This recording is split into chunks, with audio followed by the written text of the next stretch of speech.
Imam Ahmad pada zamannya, khalifah mewajibkan manusia untuk meyakini, mengatakan bahwa Quran itu makhluk. Ditolak oleh Imam Ahmad. Dikatakan Al-Quran kalamullah. Imam Ahmad sebagai pemimpin besar, ulama besar, imam besar, tidak mengajak manusia, mempengaruhi manusia untuk memberontak pada khalifah. Tidak. Menjatuhkannya, tidak. Karena ada masalahnya, ada, tetapi mudarat yang ditimbulkan jauh lebih besar. Akan terjadi pertumpahan darah.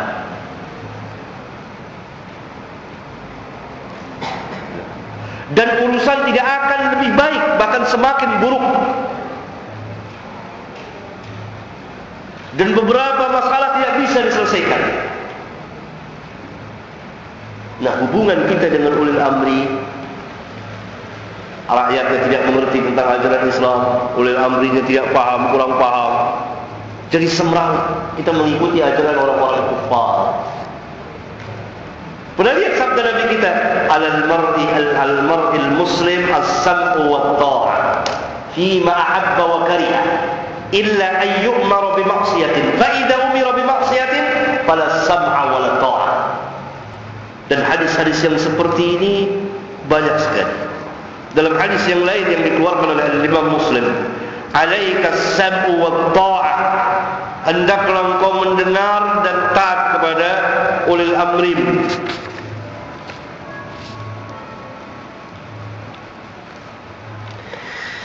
Dalam hadis yang lain yang dikeluarkan oleh Imam Muslim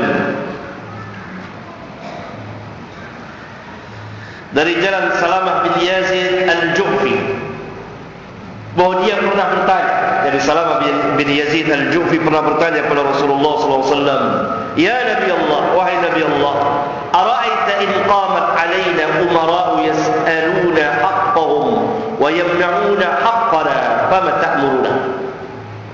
Ya Rasulullah, bagaimana jika bangkit di tengah-tengah kami umara yang hanya meminta kepada kami hak mereka, tapi tidak memberikan hak kami?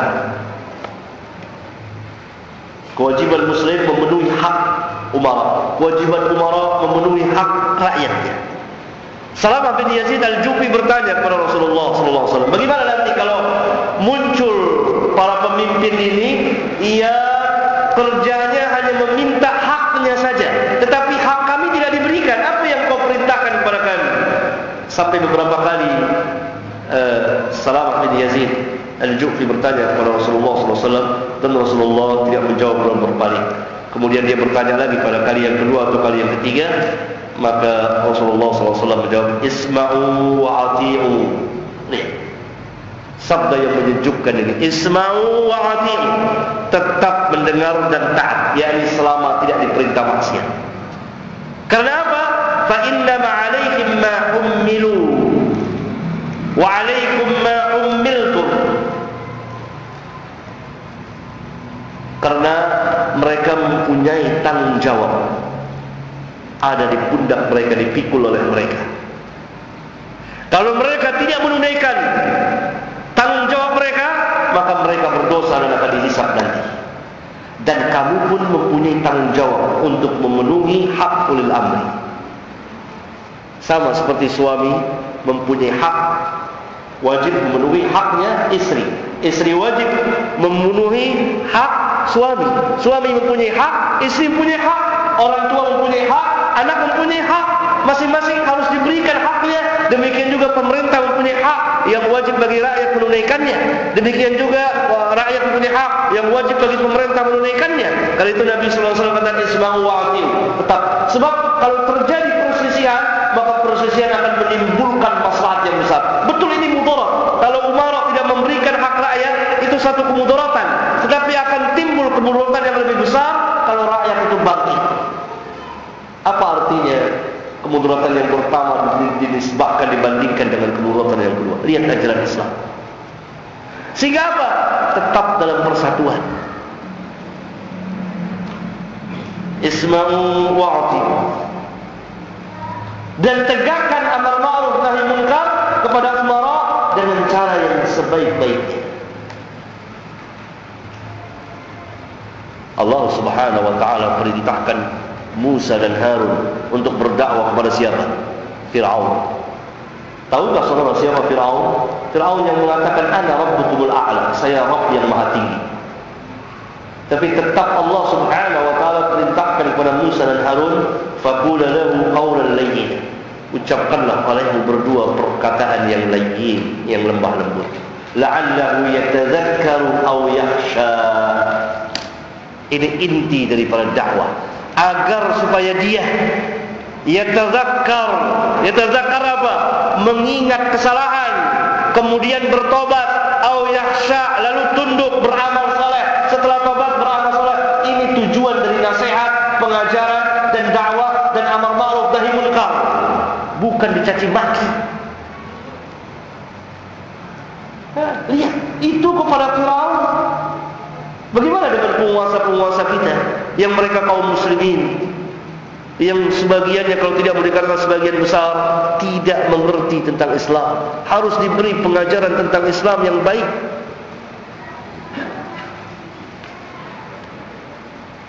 Islam bukan tukang laknat, Islam bukan tukang caci maki. Tadi faqula lahu qawlan layyina, perkataan yang layyin tapi benar, bukan menjilat, tidak. Ada Islam tengah-tengah antara menjadikan umara sebagai Tuhan,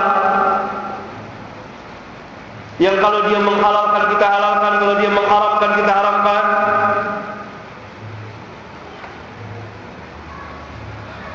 dan satu ajaran yang ekstrim, yang berat sebelah, tengah-tengah, ahlus sunnah ajaran.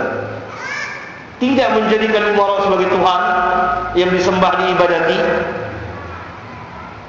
menghalalkan apa yang mereka halalkan, mengharamkan apa yang mereka haramkan,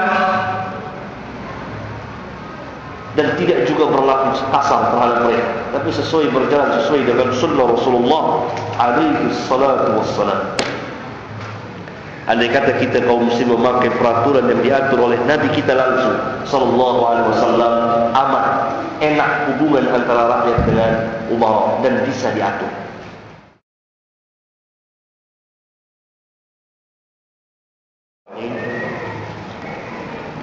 Alhamdulillah rabbil alamin,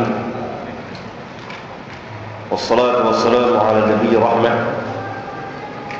wa ala alihi wa ashabihi wa man tabi'ahum bi ihsan ila yaumiddin. Wa ba'd.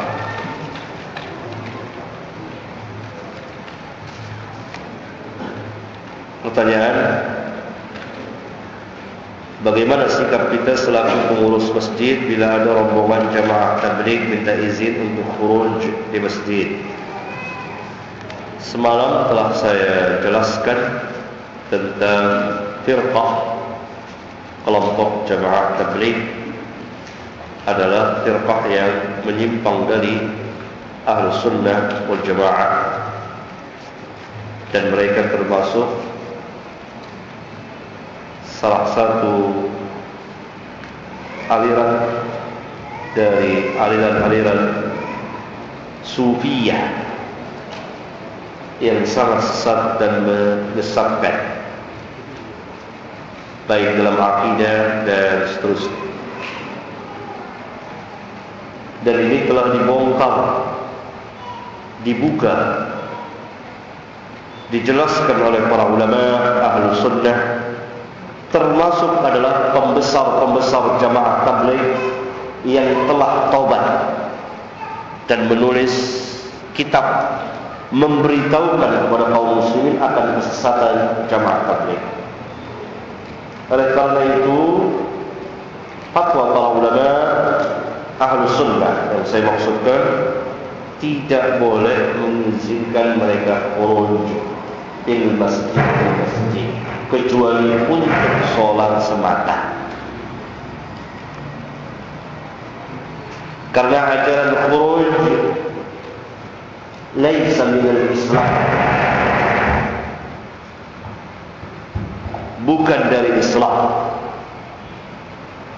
tetapi telah kemasukan ajaran Buddha. Karena lahirnya jamaah tabligh dari India, India adalah pusat kemusyrikan, salah satu pusat kemusyrikan terbesar di dunia. Apa saja bisa disembah di sana. Walaupun jumlah kaum muslimin juga banyak. Mayoritas agama penduduk negerinya adalah musyrik, Buddha.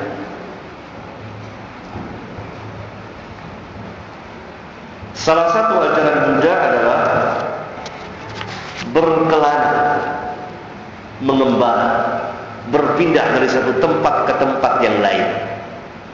As-siyah dalam bahasa Arab. Oleh karena itu Nabi kita yang mulia sallallahu alaihi wasallam mengatakan la siyahata fil Islam. Tidak ada siyahah. Beliau sallallahu alaihi wasallam bersabda, "Inna siyahata ummati jihadun fi sabilillah." Ini sabda beliau dalam hadis sahih riwayat Al-Imam Abu Dawud. Tidak ada pengembaraan di dalam umatku. Pengembaraan dalam umatku adalah, sesungguhnya pengembaraan yang ada dalam umatku adalah untuk jihad fisabilillah, perang.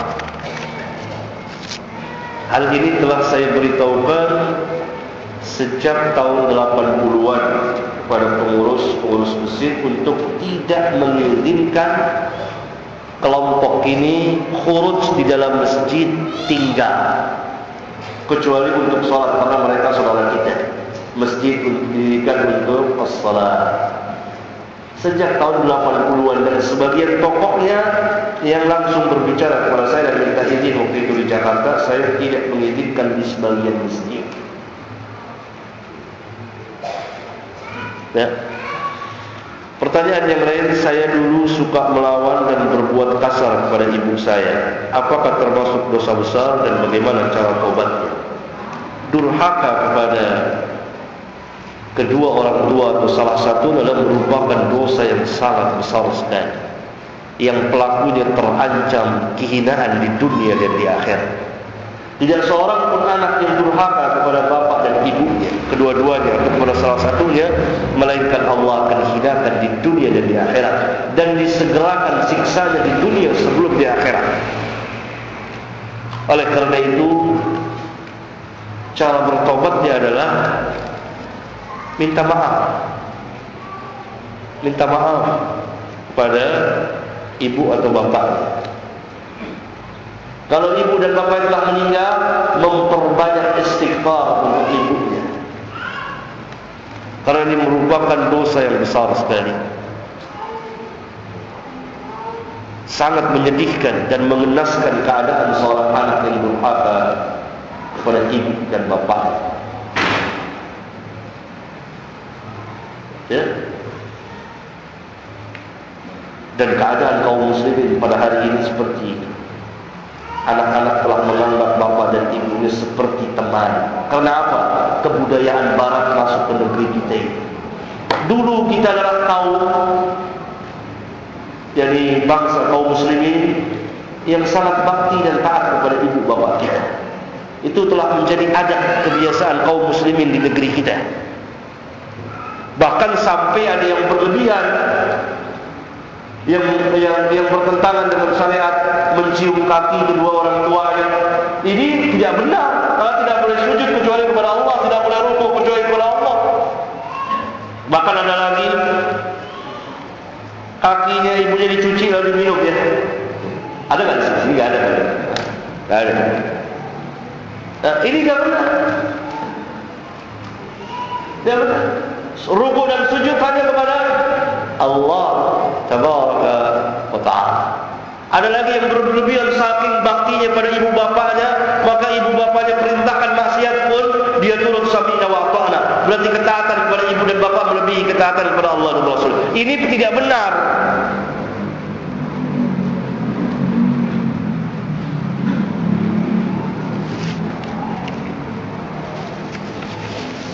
Pertanyaan yang lain. Saya duduk di kelas 2 SMA. Apa saya sudah dapat dosa kalau saya meninggalkan sholat?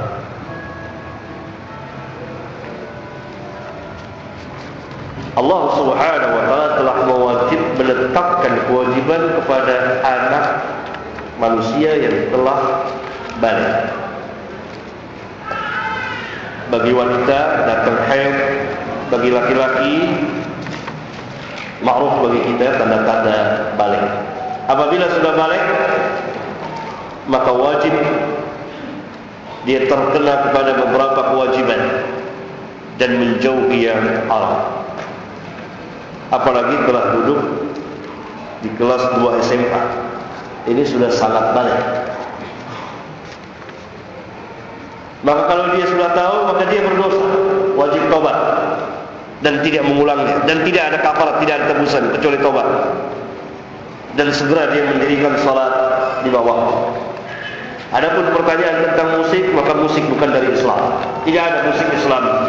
Adapun pertanyaan tentang nasyid, maka nasyid adalah merupakan kebudayaan bangsa Arab. Tidak ada kaitannya dengan Islam sama sekali. Tidak ada nasyid Islami, tidak ada. Mengkaitkan nasyid dengan Islam, dengan mengatakan nasyid Islami, termasuk bid'ah dalam Islam. Dan kalau demikian, maka tidak boleh diperjualbelikan kasetnya. Nasyid kebudayaan Arab. Apa arti nasyid? Tahu tak saudara nasyid? Nasyid terambil dari kata nasyadah, artinya meninggikan suara dengan disertai seperti alunan, seperti orang bersyair, maka itu nasyid. Adapun nasyid yang ada sekarang ini bukan nasyid, tapi bernyanyi.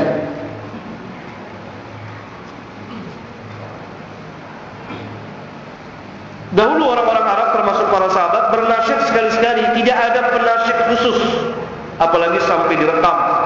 Nasyid ini telah membuat kerusakan yang besar pada umat Islam, khususnya pemuda-pemuda. Mereka lebih banyak menghafal nasyid daripada ayat-ayat Al-Quran. Katanya nasyid lebih membuat semangat untuk jihad, semangat untuk berjuang. Kalau Al-Quran tidak bisa memberikan dorongan semangat kepada kita, maka yang lain lebih tidak bisa. Bagaimana kita bisa mengatakan bahwa nasyid memberikan dorongan jihad? Bagaimana dengan ayat Al-Quran dan hadis-hadis Rasulullah SAW? Cukup bagi kita ayat dan hadis Nabi yang mulia SAW. Yang boleh syair pun tidak dijejali dengan syair. Nasyid telah merupakan kita dari hadis-hadis Nabi yang mulia sallallahu alaihi wa ala alihi wasallam, dan banyak lagi kerusakan. Dan khusus penasyid-penasyid khusus tersebar di dunia Islam saat ini. Ini merupakan kerusakan yang besar yang wajib ditinggalkan oleh kaum muslimin dan kembali membaca Al-Quran, membaca hadis, menghafal Al-Quran, menghafal hadis, khususnya bagi anak-anak dan pemuda-pemuda yang masih kuat hafalan. Kan nasyid ini sangat digemari khususnya oleh anak-anak dan para pemuda. Ini akan melalaikan mereka dari Al-Quran dan sunnah Nabi yang mulia sallallahu alaihi wasallam. Membaca Al-Quran satu huruf diberi pahala 10. La aqulu alif lam mim harfun, kata Nabi sallallahu alaihi wasallam. Aku tidak katakan bahwa alif lam mim itu satu huruf. Alif satu huruf, lam satu huruf, mim satu huruf, dalam hadis sahih riwayat Imam At-Tirmidzi.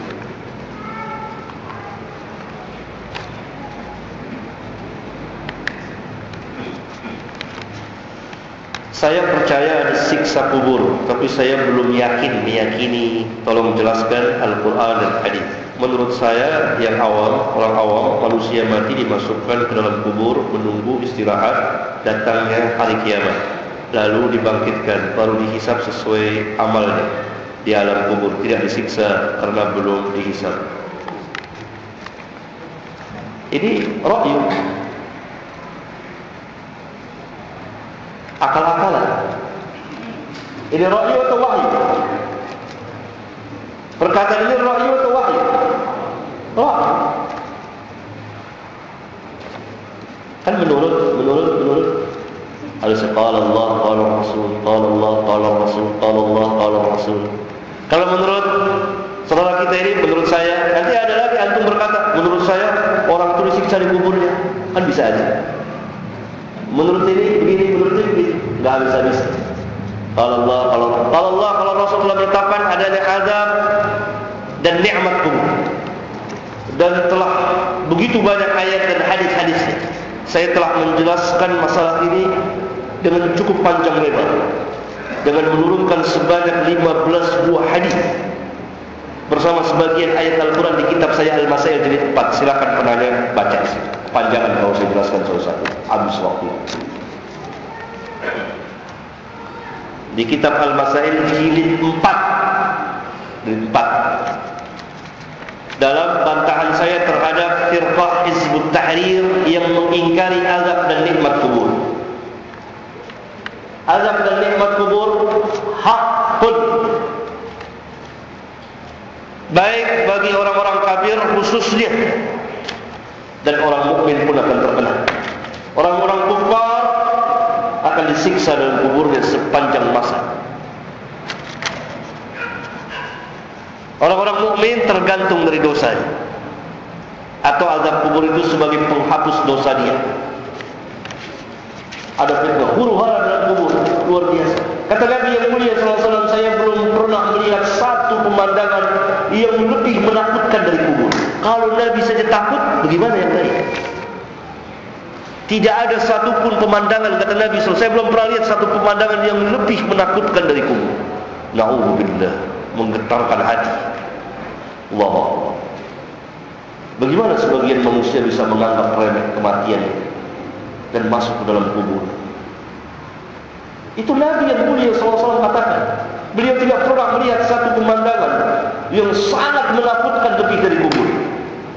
Huru-hara dalam kubur itu, himpitan kubur itu, pertanyaan malaikat, dua orang malaikat yang mulia yang menggelegar, Munkar dan Nakir. Diulang lagi pertanyaan itu dengan suara yang luar biasa. Kalau tidak bisa dipukul dan seterusnya. Ada api di kubur dan lain-lain. Luar biasa.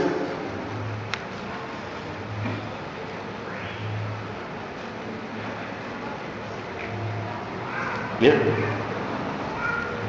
Tetapi jangan terpengaruh dengan film-film yang beredar tentang siksa-siksa orang-orang muslim. Katanya cerita kenyataan atau apa, Allahu a'lam. Lihat dari qala Allah qala Rasul, qala Allah qala Rasul.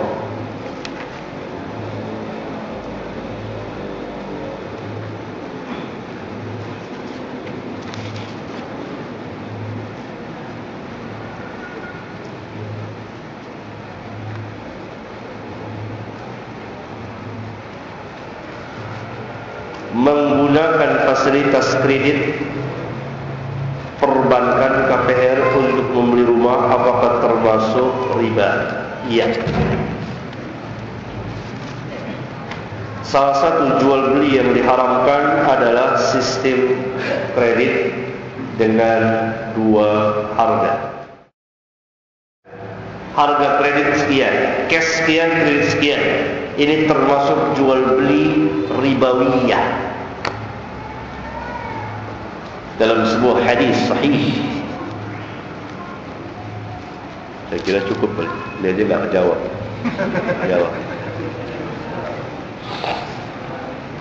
Yang dikeluarkan oleh Al-Imam Abu Dawud.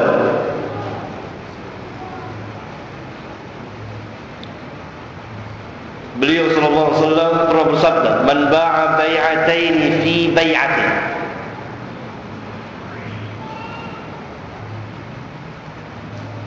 Falahu awqasuhuma al-riba. Barang siapa yang menjual dengan dua harga dalam satu penjualan. Barang siapa yang menjual sesuatu barang dengan dua harga dalam satu penjualan. Dua harga yang dimaksud dijelaskan oleh ulama salaf. Kontan harga sebuah motor 10 juta. Misalnya kredit 12 atau 15 juta. Ini dua harga dalam satu penjualan disodorkan. Rumah harga kontan 50 juta. Harga kredit dengan bunganya sekian menjadi 100 juta atau 75 juta. Falahu awqasuhuma, maka hendaklah dia memilih harga yang yang ditetapkan satu harga saja. Awil riba, kalau dia tetapkan dua harga, maka dia termasuk jual beli dalam riba. Nah, itu kan dikatakan atau riba. Ini musibah besar bagi kaum muslim. Jadi kreditnya itu tidak terlarang kalau satu harga. Yang terlarang adalah dua harga.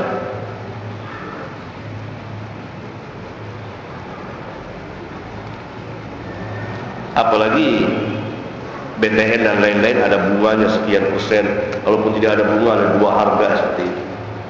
Itu jual beli ribawiyah.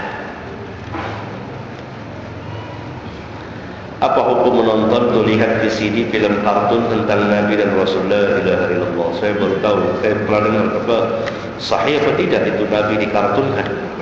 Hah? Iya. Kalau ini betul-betul pelecehan dan penghinaan yang luar biasa. Jangankan dikartunkan, ditampilkan saja sebagai sebuah film. Dan ini penghinaan. Tak boleh, tidak boleh. Apalagi sampai dikartunkan. La ilaha illallah.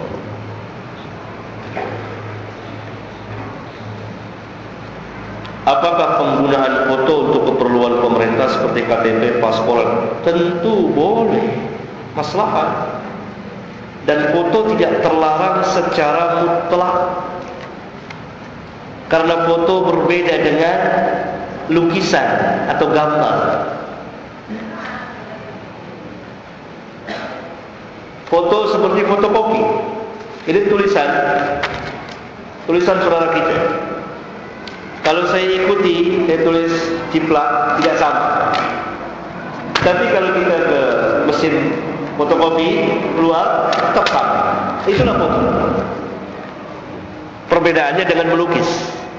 Melukis dilarang secara mutlak, tidak boleh. Yakni melukis, menggambar, membuat patung yang bernyawa, manusia atau hewan.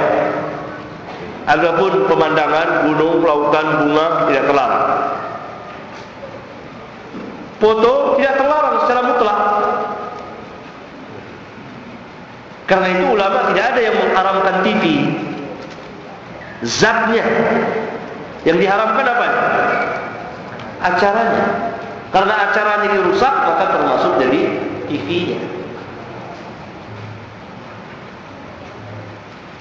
Seperti kamera itu. Itu apa kalau bukan foto? Jadi berbeda. Maka itu lihat, foto tidak terlarang secara mutlak apa yang difoto. Tetapi kalau dipajang, itu kesepakatan para ulama, tidak boleh memajang yang bergambar manusia atau hewan. Tidak boleh.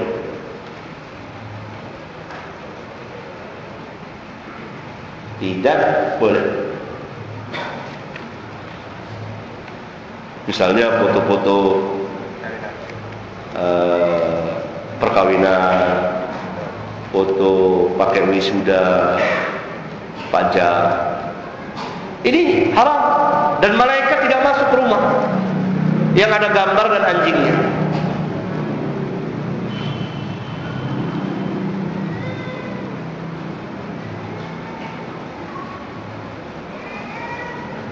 Kemudian pertanyaan tentang pajak, termasuk pajak bumi, bangunan, pajak kendaraan. Pajak tidak ada dalam Islam. Siapa yang memungut pajak maka dia telah melakukan dosa yang sangat besar. Hendaklah bertobat orang-orang yang sering memungut pajak, dan hendaklah keluar jadi pegawai pajak, karena penghasilannya haram.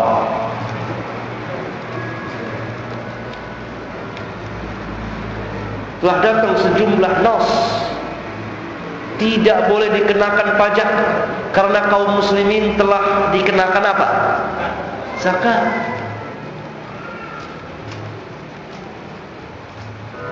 Kalau dikenakan pajak juga jadi beban. akan keluar nanti sebuah kitab dari ikhwan kita yang mengarang tentang kitab kecil tentang urusan pajak, nasihat untuk para pemungut pajak, dengan kata pengantar dari saya, insyaallah taala. Dan di situ dijelaskan tentang apa arti pajak secara bahasa, secara istilah, dalilnya dari Al-Quran, dari hadis, dan fatwa seluruh ulama. Sebentar lagi akan naik cetak insyaallah taala. Ya, ini haram. Pajak ada untuk orang-orang kufar.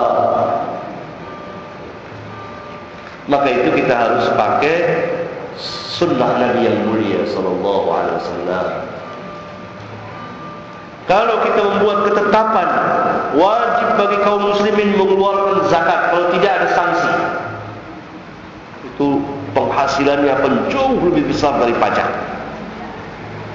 Zakat tidak berjalan, pajak tidak, seorang pun saya kira manusia yang ikhlas. Bapak ikhlas yang pajak? Tidak ikhlas. Tapi kalau zakat kan ikhlas. Tidak ada yang ikhlas.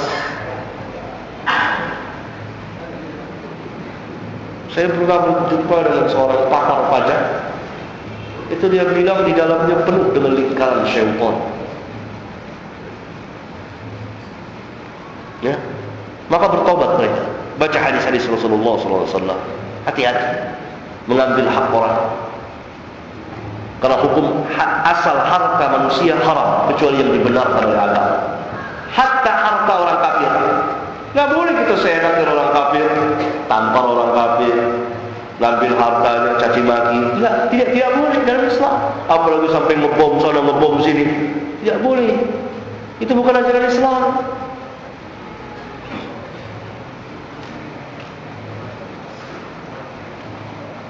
Orang-orang kafir yang ada di negeri Islam itu ada beberapa macam. Pertama, orang-orang yang berkunjung ke negeri kaum muslimin dan telah mendapat jaminan baik oleh orang Islam maupun oleh pemerintah. Karena janji seorang muslim adalah ikatan janji seluruh kaum muslimin. Kalau ada orang kafir misalnya dari luar mau datang ke Indonesia, atas jaminan pribadi saya menjamin keamanannya, darahnya, kehormatannya, hartanya tidak diganggu datang ke Indonesia ini. Maka janji saya kepada dia ini adalah termasuk janji seluruh orang Islam di Indonesia. Harus pegang. Kalau tidak, maka sama kita memecahkan janji seorang muslim. Berarti aib bagi kita semua. Maka orang-orang kafirin dari orang-orang barat dan lain-lain yang datang berkunjung ke Indonesia itu tidak boleh diganggu oleh kaum muslimin, kecuali mereka membuat makar, kecuali mereka membuat kerusakan, misalnya menyelundup, membawa narkoba dan lain sebagainya. Itu pemerintah telah membuat peraturan tersendiri. Kaum muslimin tidak boleh mengganggunya. Haram. Karena apa? Telah ada ikatan perjanjian dan dia dijamin keamanannya oleh pemerintah. Kalau dikatakan itu orang-orang kafirin membuat maksiat, orang kita yang menyediakan maksiatnya, salah kita sendiri. Kenapa kita sediakan maksiatnya? Coba kalau kita tidak sediakan maksiatnya. Bahkan kesempatan yang baik bagi kita bertemu untuk mendakwahkan Islam. Si bule-bule itu nggak ngerti Islam. Kalau saudara yang pintar bahasa Inggris, misalnya jadi guide, jangan ajak ke tempat maksiat. Diajarkan tentang Islam. Saudara tahu tentang Islam, masuk Islam, insya Allah masuk surga. Kalau saudara tetap begini, diazab di neraka, disiksa, maka tahu nggak neraka apa? Jelas. Kesempatan yang baik. Maka itu salah satu hikmah perjanjian Hudaybiyah, gencatan senjata, sehingga para sahabat bebas berjumpa dengan kaum musyrikin, berbicara, ngobrol, mendakwahkan mereka. Yang kedua, orang kafir itu sebagai duta, utusan diplomatik dari negeri mereka. Ini sama sekali tidak boleh diganggu, karena mereka utusan. Telah ada kesepakatan dari zaman dahulu, bahkan sunnah Rasulullah, utusan tidak boleh diganggu, sekafir apapun mereka itu. Apalagi sampai mendemo dan lain-lain. Ini bukan dari ajaran Islam. Wah, kebanyakan udah. Cukup. Bukan dari ajaran Islam.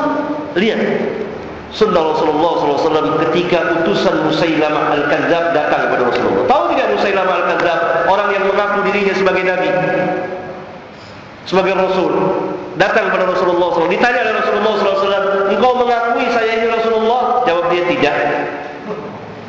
Engkau mengakui bahwa Musailamah itu rasul? Iya. Apa kata Rasulullah SAW? Kalau engkau bukan duta utusan, saya penggal leher. Karena apa? Rasulullah tidak membunuhnya. Utusan, duta, boleh dikasih. Kedutaan diserang apa-apa. Kalau itu orang muslim, maka dia orang muslim yang jahil, bodoh, dan merusak, membuat aib kaum muslimin semua, dan melanggar sunnah Nabi yang mulia SAW. Seringkali saya menyaksikan orang-orang demo bagus, maksudnya baik, tapi maksud yang baik itu harus disetujui oleh agama. Bagaimana kalau datang seorang pelacur, saya melacur maksud saya baik kalau menghibur orang. Atau datang seorang penjudi, saya maksudnya baik kok, saya main judi, kalau menang saya bangun masjid. Diterima tidak oleh agama? Tidak diterima, maksud yang baik harus disetujui oleh agama.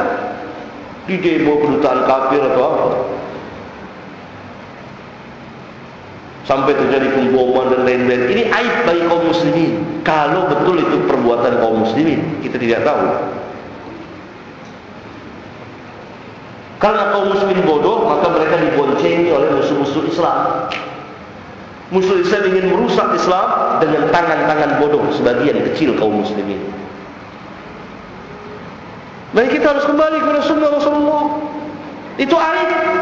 Kita ganggu orang-orang kufar, kecuali mereka berbuat sesuatu yang melanggar ketentuan-ketentuan yang telah ditetapkan oleh agama dan pemerintah.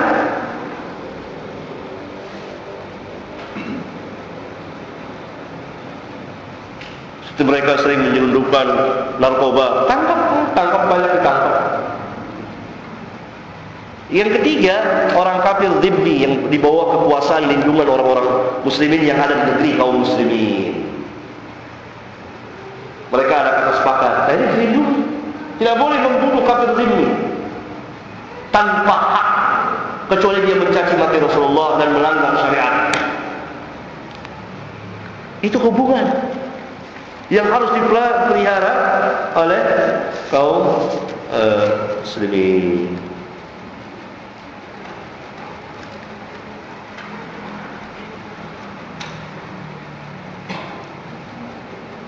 Tentang kaum salaf atau salaf, dikatakan tidak dikenal di zaman Nabi SAW dan seterusnya.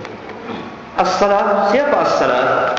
As-salaf secara bahasa artinya orang yang terdahulu dari kita di dalam apa? Pertama umur, kedua keimanan, ketiga keutamaan. Maka itu dikatakan as-salaf as-salih, pendahulu kita yang saleh. Siapa itu? Nabi. Siapa yang mencaci salaf, maka dia mencaci Nabi yang mulia sallallahu alaihi wasallam. Siapa salaf? Para sahabat radhiyallahu alaihim jami'an. Karena siapa pendahulu kita? Siapa yang terlebih dahulu beriman kepada Allah, dan siapa yang terlebih dahulu memiliki akhlak keutamaan kemuliaan kalau bukan Nabi yang mulia sallallahu alaihi wasallam bersama para sahabat. Itu dikatakan as-salaf. Tiga generasi yang terbaik dari umat ini. Kalau kita caci maki dia, kalau kita caci maki salaf, kita caci maki dia. Orang-orang yang sesudahnya disebut salafiyun, pengikut-pengikutnya. As-salaf itu Islam. Namanya bukan asing, sudah dikenal oleh para ulama. Semua ulama mengatakan kembali kepada salaf. Jadi kembali kepada manhaj cara beragamanya Rasulullah sallallahu alaihi wasallam dan cara beragamanya para sahabat radhiyallahu alaihim jami'an. Tahrir dan buletin al-Islamnya membahas tentang waqi'. Waqi' artinya sesuatu yang terjadi, sedang terjadi, yang nyata. Bagaimana tentang mereka yang selalu menyerukan khilafah Islamiyah? Bahkan mereka juga mengatakan mengikuti Ar-Rasul. Bukan hanya pernyataan dan nama, tetapi yang dilihat adalah hakikatnya. Bukankah orang-orang munafikun juga menyatakan dan menyerukan kami beriman kepada Allah dan hari akhir? Itu pernyataan, seruan mereka. Bahkan suaranya lebih keras dari kita. Wa minan nasi man yaqulu amanna billahi wa bil yawmil akhir wa ma hum bimu'minin. Dan sebagian dari manusia ada yang mengatakan kami beriman kepada Allah dan hari akhir. Apa kata Allah? Wa ma hum bimu'minin. Mereka bukan beriman, bukan hanya semata-mata pernyataan. Tapi lihat dari apa? Al-ilmu dan amal. Penerapan amaliyah, hakikat yang sebenarnya. Apa artinya kita menyerukan daulah Islamiyah, tetapi pernyataan kita bertentangan dengan sunnah Nabi yang mulia sallallahu alaihi wasallam yang dengannya nanti akan tegak daulah Islamiyah. Karena itu perjalanan kaum yang seperti ini hampir 1 abad lamanya tidak memiliki tanah hatta sejengkal, tidak memiliki kekuasaan. Pertama, yang kedua, kita berada di negeri-negeri Islam seperti Indonesia, Malaysia, Pakistan, Brunei, Mesir, dan lain-lain di Jazirah Arab. Semuanya adalah biladul muslimin, negeri-negeri Islam dengan serba kekurangannya. Harus diakui. Bukan negeri kufur. Apa Indonesia negeri kafir? Bukan. Negeri siapa? Negeri saya, negeri saudara. Saya dan saudara ini siapa? Kaum muslimin. Negeri kaum muslimin. Syiar Islam yang terbesar berkumandang di negeri kita ini. Apa syiar Islam yang terbesar? Azan dan salat jamaah. Azan di mana-mana, ribuan, ratusan ribu, jutaan masjid di seluruh Indonesia ini, dari Sabang sampai Merauke. Sampai azan yang bid'ah pun ada di sini. Lihat orang azan di kubur, mau pergi haji diazankan. Coba di negeri-negeri kufur seperti Amerika, Eropa, suara azan tidak terdengar. Masjid bisa dihitung dengan jari. Tapi kita bertumparan, ini yang dimunculkan, ini negeri Islam. Syariat Islam berlaku tidak di negeri Indonesia? Berlaku. Saudara nikah dengan apa? Syariat Islam atau Konghucu? Syariat Islam. Sampai yang bid'ah-bid'ah pun ada. Orang menikah disyahadatin dulu, pakai tahlilan. Syariat Islam. Kalau kematian, hukum warisnya di sini hukum waris mana? Hukum waris Islam. Berlaku hukum Islam. Saya sekarang dakwah bicara tentang hukum apa? Hukum Islam. Dilarang tidak? Tidak dilarang. Terang-terangan saya katakan ini syirik, ini bid'ah, pajak haram. Karena apa? Ini keluarga kita, kaum muslimin. Ini negeri Islam. Keluar, kemana-mana bisa keluar.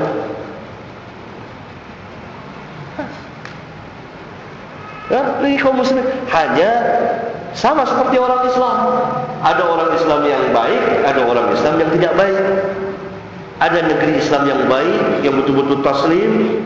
Ada negeri Islam yang kurang baik, yang mungkin sebab kalau belum tahu, maka itu perlu ad-da'wah ilallah, diajarkan, ditarbiyah umat itu agar berpendidikan dengan pendidikan Islam. Karena hakikat orang yang berpendidikan, yang dididik oleh Al-Quran dan Sunnah, dan keluar madrasahnya para sahabat ridwanullah alaihim jami'an. Siapa yang keluar dari keluaran madrasahnya para sahabat, dia orang yang paling berpendidikan di dunia. Kalau itu orang-orang yang berpendidikan. Ya.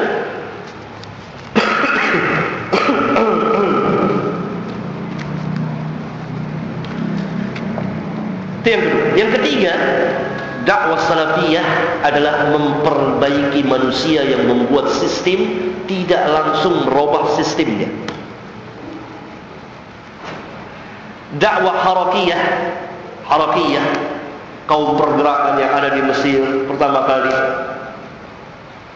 dan terus ada Jazirah Arab di Syria, di Yordan dan seterusnya, sampai ke Pakistan, ke Indonesia, ke Malaysia. Itu mereka merubah sistem yang pertama, bukan orang. Tentu akan berbenturan dengan orang yang membuat sistem. Karena itu terjadi benturan-benturan yang keras sesama muslim. Yang satu dari kalangan rakyat, yang satu dari pemerintah. Pemerintah menjalani sistem yang tidak Islami sebagiannya, yang bahwa ingin menginginkan sistem Islami dengan cara yang paksa, bertentangan, terjadi pergulatan sehingga mengorbankan sebagian kaum muslimin. Terjadi pertumpahan darah. Kita lihat di Mesir, ada yang digantung sebagian kaum muslimin, ada yang dibunuh. Dulu di Indonesia ini disiksa dan lain sebagainya karena mencaci maki dari atas mimbar. Dan saya dulu sering memberikan nasihat kepada pemuda-pemuda itu dan kepada mubaliknya, bukan begini dakwah. Di tahun 80-an peristiwa Tanjung Priok, habis ratusan orang mati. Yang pegang komandan orang-orang kafir, bawahnya kaum muslimin, habis. Anak-anak itu tidak tahu menahu.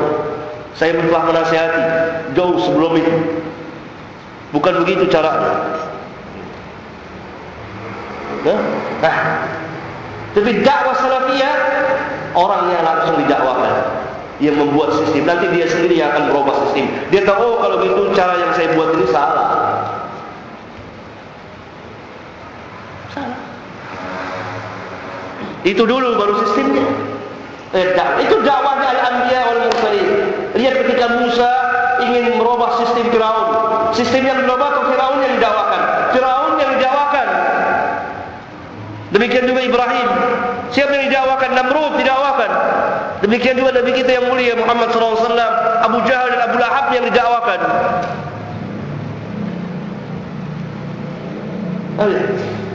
Sehingga tidak terjadi benturan. Itu dakwah. Orang terima boleh, tidak terima tidak apa. Ada para nabi dan rasul yang pengikutnya hanya 1-2 orang. Bahkan Nabi Nuh alaihi salatu wassalam berdakwah selama 950 tahun, siang dan malam, terang-terangan dan tersembunyi, terus-menerus 950 tahun. Yang mengikuti berapa orang? Hanya puluhan orang. 900. Orang-orang pergerakan mengatakan, oh dakwah salafiyah ini kapan mau berhasilnya? Waktunya panjang.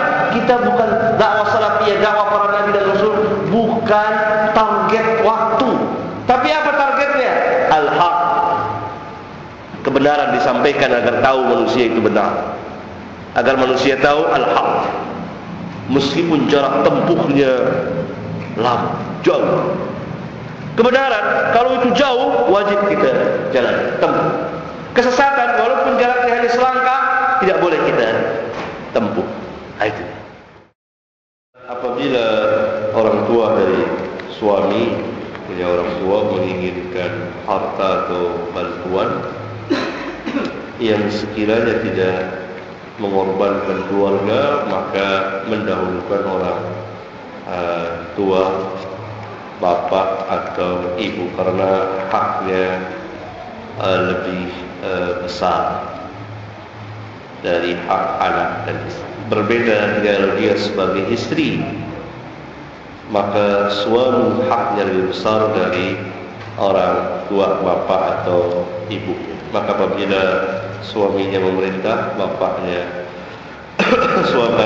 orang tuanya memerintah, bapaknya melarang, maka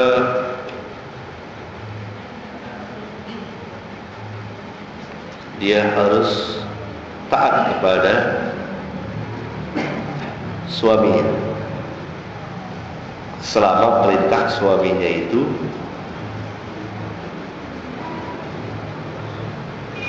hak, kecuali kalau perintah suaminya itu maksiat.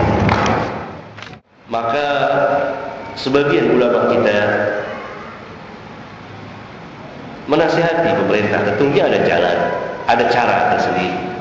Tidak seperti orang-orang kafirin atau sebagian kaum muslimin yang mengikuti amal orang-orang kafirin.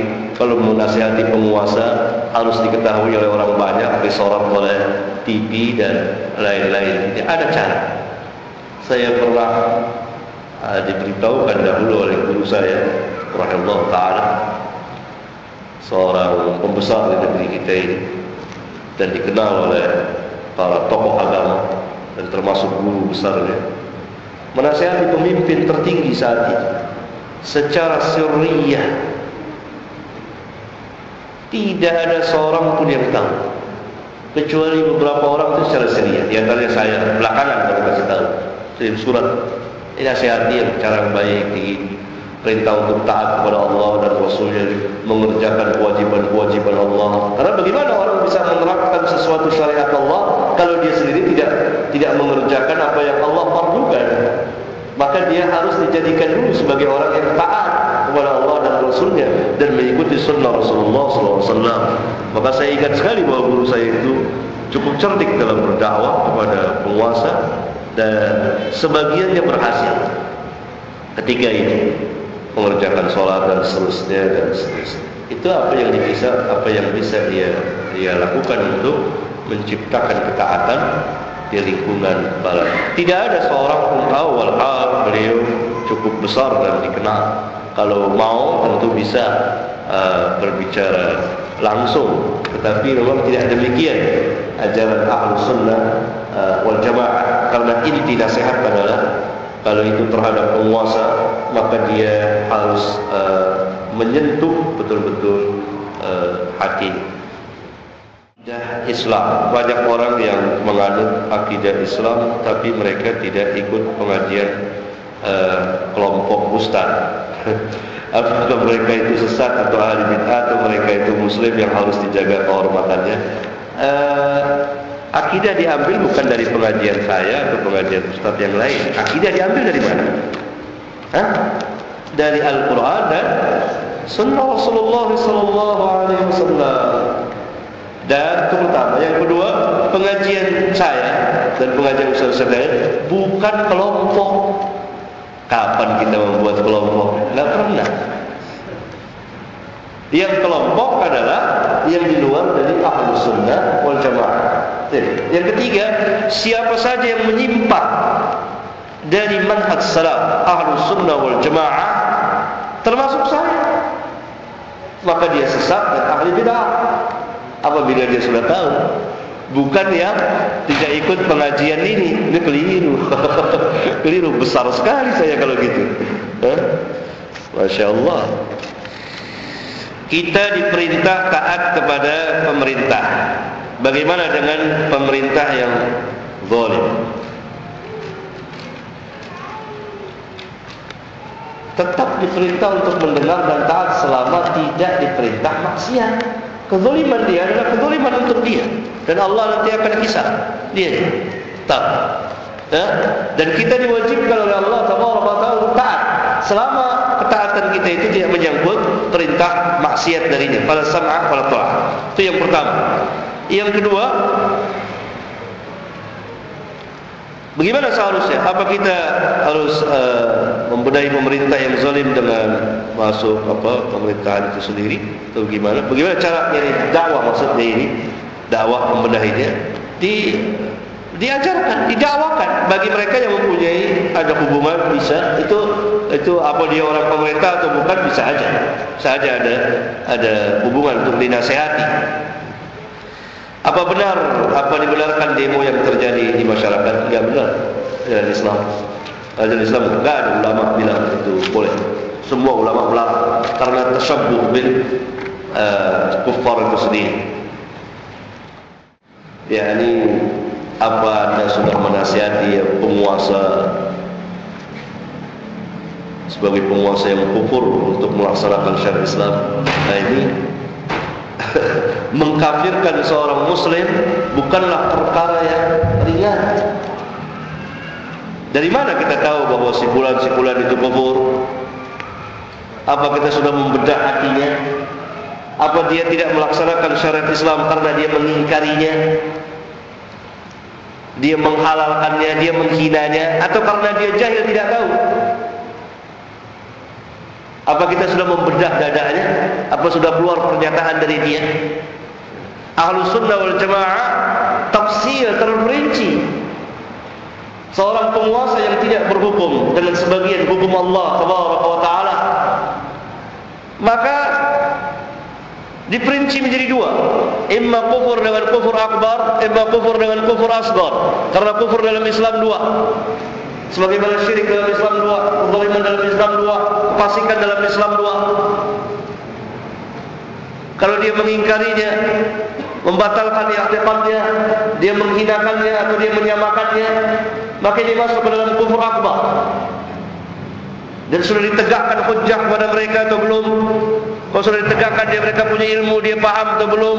Ada syubhat tidak di kepalanya? Itu Ahlus Sunnah wal Jamaah. Di seluruh kitab Ahlus Sunnah wal Jamaah.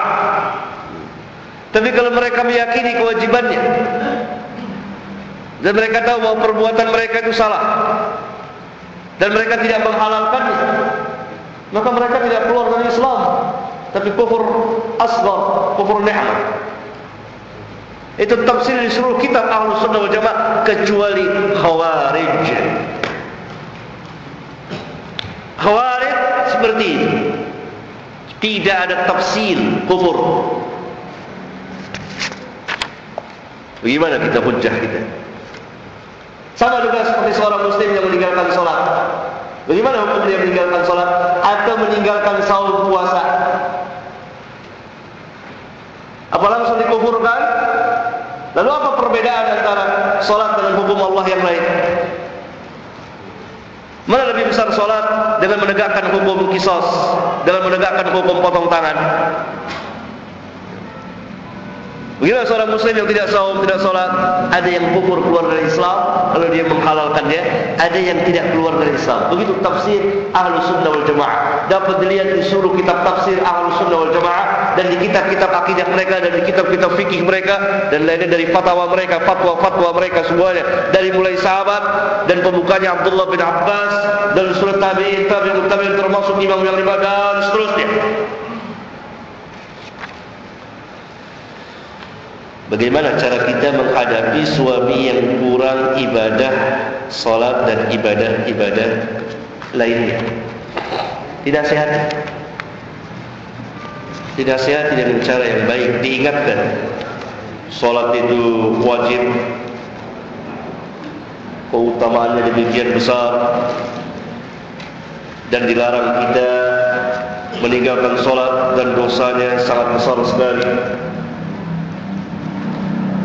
Dan seterusnya dari ayat dan hadis-hadis Rasulullah sallallahu alaihi wasallam. Kemudian pertanyaan tentang bacaan-bacaan tarhim semalam sudah saya jelaskan ini. Banyak sekali yang baca tentang tarhim sebelum azan subuh dengan suara yang keras nyaring. Ini tidak ada sunnahnya Rasulullah sallallahu alaihi wasallam.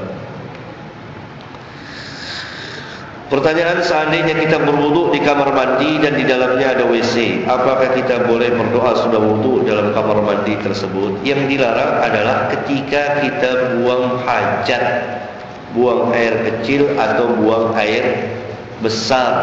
Dilarang kita mengucap asma Allah sampai menjawab salam pun tidak boleh. Dalilnya ada di Sunan Abi Daud rahimahullah taala, ketika Rasulullah sallallahu alaihi wasallam diberi salam dan beliau tidak menjawab ketika sedang kencing atau buang air besar. Adapun berada di kamar mandi yang ada WC-nya tidak terlarang, karena kita bukan sedang buang hajat. Maka membaca basmalah ketika wudu dan berdoa selesai wudu itu tidak termasuk dalam larangan. Ini sering terjadi salah paham bahwa yang dilarang adalah ketika berada di WC-nya, padahal yang dimaksud adalah ketika sedang buang hajat.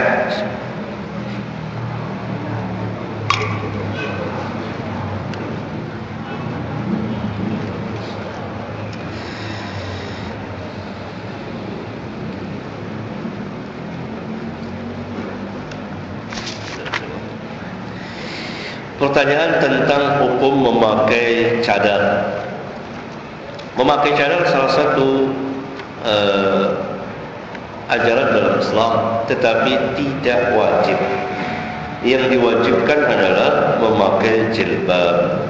Jilbab itu menutup seluruh tubuh kecuali muka dan kedua telapak tangan.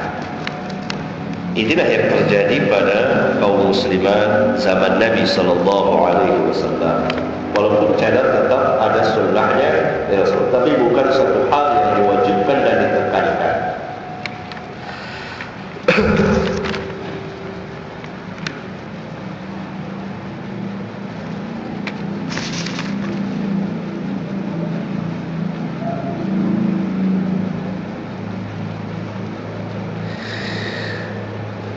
Bagaimana cara mendakwakan Islam ini di dalam pemerintahan? Dakwah ada yang bersifat umum untuk seluruh kaum muslimin, karena pemerintah juga termasuk di dalam kaum muslimin. Maka secara am, secara umum. Sehingga Nabi SAW dalam sebagian dakwah beliau sering mengatakan mabala qaumun, mengapa kaum-kaum itu berbuat demikian, dan seterusnya. Amma, secara umum. Ada yang secara khusus dengan diberikan pengajaran secara ilmiah, seperti membuat madrasah dan lain-lain. Ya. Kemudian yang termasuk secara khusus juga lihat kepada siapa kita berdakwah. Adapun kepada pemerintah, kepada penguasa, ada cara-cara tersendiri yang diajarkan oleh Islam. Maksudnya di sini agar menutup sejumlah kerusakan yang sangat besar yang ditimbulkan dengan cara dakwah yang salah. Dalam hal pemboman yang dilakukan oleh segolongan orang Islam, apakah pemboman biasa atau bunuh diri? Menurut Ustaz, kira-kira apakah yang mendasari dari sehingga perbuatan itu dilakukan? Kebodohan, jahil. Tidak ada seorang pun ulama yang berfatwa boleh melakukan bom bunuh diri dengan alasan bom syahid. Tidak ada. Tidak. Seluruh ulama mengatakan tidak boleh terbunuh diri. Wala taqtulu anfusakum, dan jangan kamu bunuh diri-diri kamu. Nasal Qur'anul Karim dan sejumlah hadis. Itu pertama. Kedua, membuat kerusakan di kalangan kaum muslimin. Sampai di Palestina para ulama melarang. Hal ini dikerjakan oleh kaum muslimin yang mempunyai semangat yang tinggi tetapi bodoh, tidak ngerti. Mereka sudah capek dan lemah. Sedangkan orang-orang di luar itu berteriak-teriak saja dan tidak membantu mereka, menggempur-gempurkan mereka, mengajak mereka, tapi tidak membantu. Apa? Kerusakan yang besar.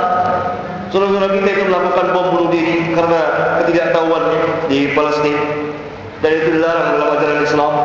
Dia bunuh 1-2 orang Yahudi, besok orang Yahudi itu pada hari itu lagi membunuh orang-orang Palestina 100-200 orang, dan itu langsung dikatakan oleh mereka orang Palestina sendiri, jangan melakukan itu.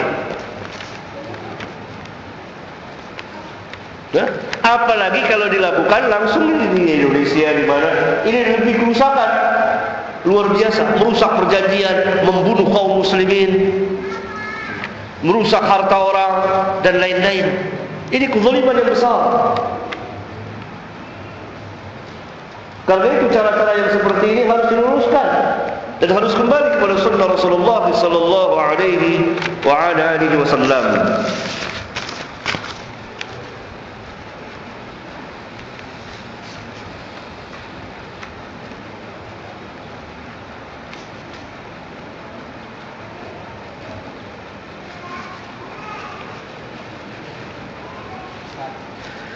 Bolehkah seorang wanita yang sedang haid nifas berdiam diri dalam masjid atau membaca Al-Quran?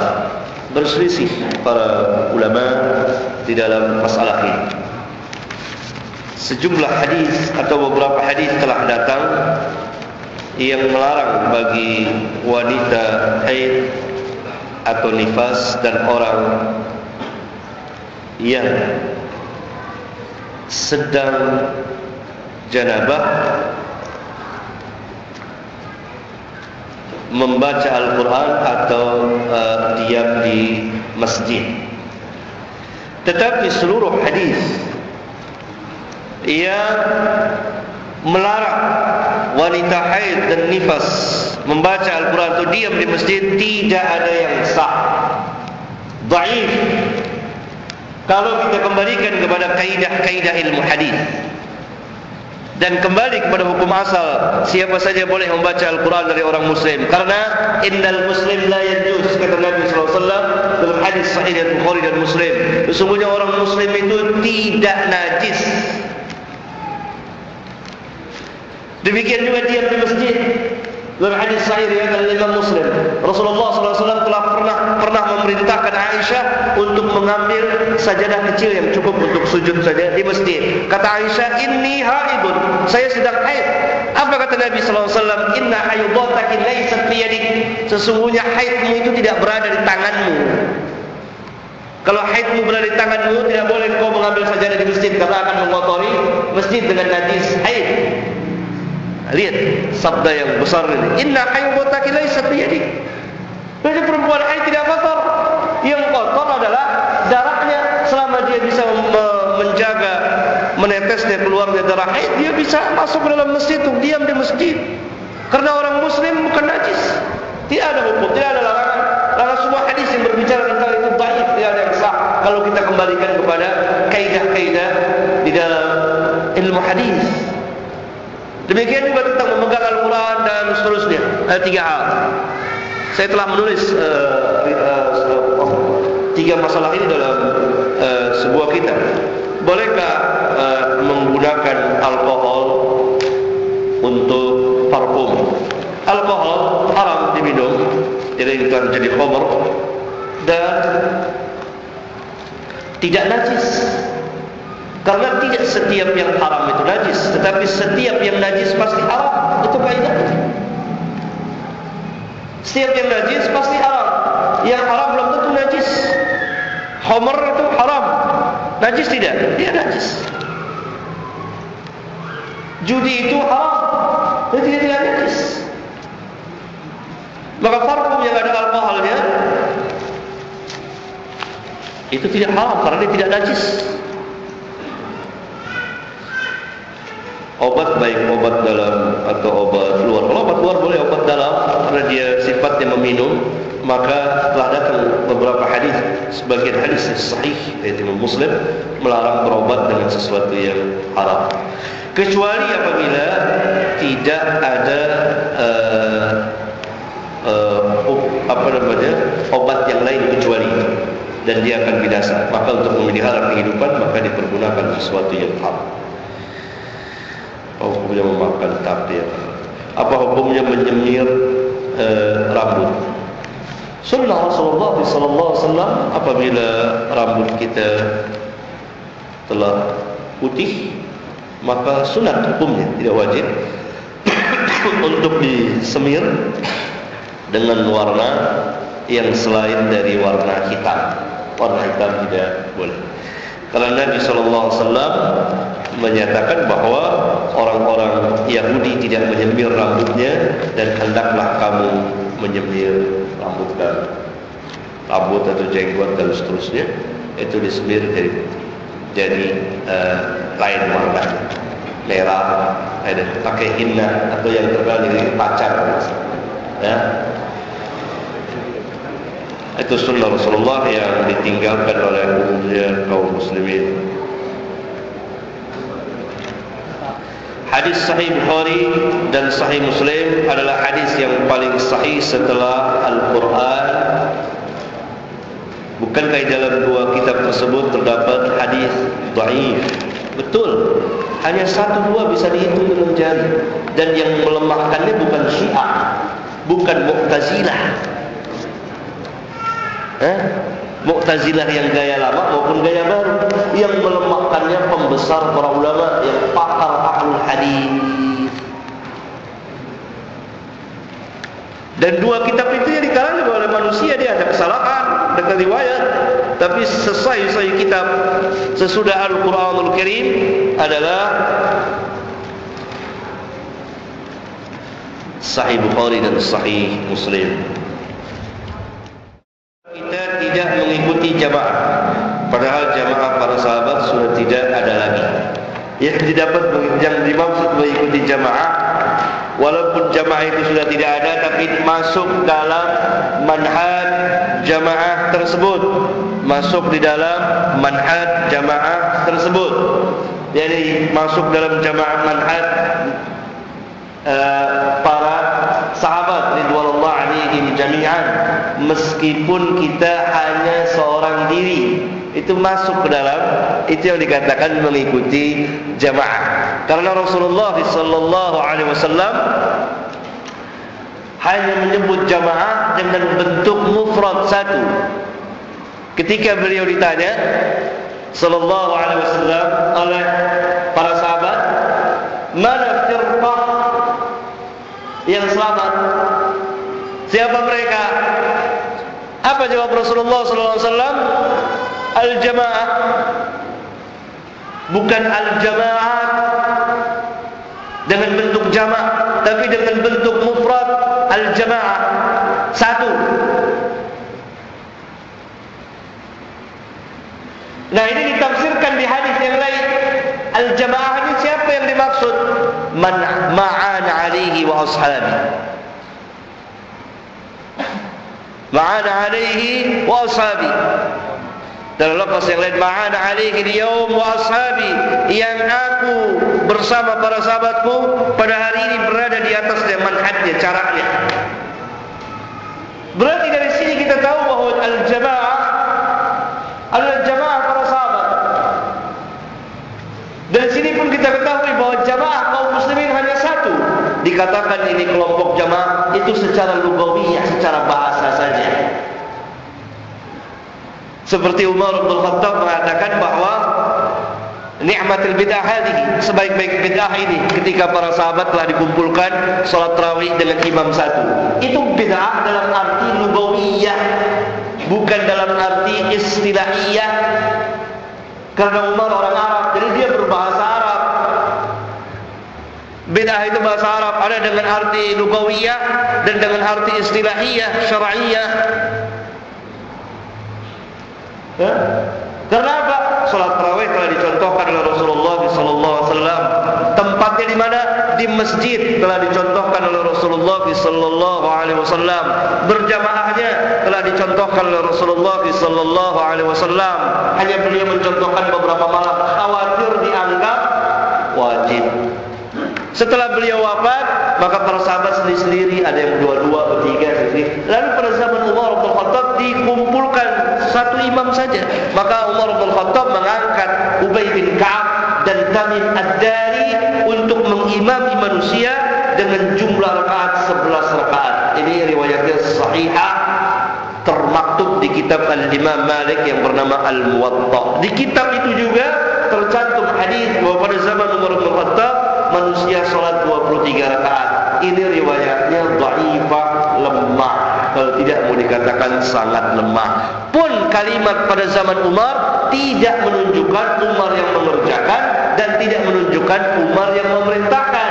Kalau dikatakan pada zaman saya, pada zaman Umar manusia minum khamar, sebagian manusia minum khamar, apa akan dikatakan juga bahwa Umar minum khamar atau Umar memerintahkan minum khamar? Tidak. Karena terjadinya sesuatu pada zaman si fulan tidak menunjukkan si fulan yang memerintahkan, tidak menunjukkan si fulan yang mengerjakannya. Kecuali kalau itu terkait dengan zaman Rasulullah SAW. Kami mengerjakan pada zaman Rasulullah SAW. Ini menunjukkan bahwa ada pengetahuan dari beliau, dari Nabi SAW, dan Nabi tidak mengingkari perbuatan tersebut. Nah, jadi jamaah dalam arti jamaah, lafaz jamaah secara syar'iyah itu hanya satu jamaah para sahabat. Yang lain tidak boleh dipanggil jamaah secara istilahiyah syar'iyah, tapi harus dipanggil firqah. Kalau dikatakan jamaah seperti jamaatul tabligh, maka itu secara lugawiyah bahasa jamaahnya. Jamaah tabligh, Islam jamaah, jamaah ikhwanul muslimin, dan seterusnya dan seterusnya. Yang pada hakikatnya secara syar'iyah harus dipanggil firqah, jamaah tabligh, firqah ini, firqah itu, firqah ini, firqah itu. Yang jamaah hanya satu, al-jamaah. Karena itu Nabi SAW ada hikmah yang sangat dalam sekali ketika beliau menjawab al-jamaah, dan beliau tidak menjawab al-jamaah, tidak. Maka kaum muslimin harus mengikuti manhaj para sahabat ridwanullah alaihim jami'an, walaupun dia seorang diri di segala zaman, di segala tempat, maka dia masuk ke dalam jamaah para sahabat. Hadanallahu wa iyyakum. Barangkali inilah yang bisa kita bahas. Subhanakallahumma wa bihamdika asyhadu an la ilaha illa anta astaghfiruka wa atubu ilaik. Wassalamu alaikum